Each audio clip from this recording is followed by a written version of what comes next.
નમસ્તે મિત્રો, ચૈત્ર મહિનો આવે એટલે નાનપણથી જોતા આવ્યા છે કે ઘરના વડીલો ઘરના બધા જ સભ્યોને લીમડો ખવડાવે. શું આની પાછળનું કોઈ સાયન્ટિફિક કારણ છે કે પછી આપણે પરંપરાથી જ આને ફોલો કરતા આવ્યા છીએ? આયુર્વેદ શું કહે છે એના માટે આજે આપણે વાત કરવાના છીએ. આયુર્વેદની દ્રષ્ટિએ ચૈત્ર મહિનો એટલે કે વસંત ઋતુમાં શિયાળામાં સંચિત થયેલો કફ જે છે એ ઓગળે છે અને એના કારણે આ ઋતુમાં ચામડીના રોગો, ચામડીમાં ખંજવાળ, બળતરા, ઘણી બધી એલર્જીસ, ઉલટી, ઉબકા, શરીર ભારે થવું જેવી કમ્પ્લેનો વધતી જતી હોય છે.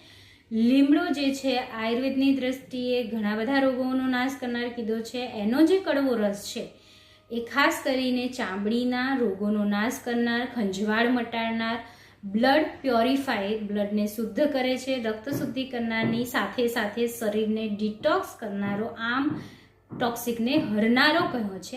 અને એટલા માટે જ વડીલો ચૈત્ર મહિનામાં રોજ સવારે કુમળા લીમડાના પાનને સાકર સાથે ચાવીને આપણને ખવડાવતા હોય છે.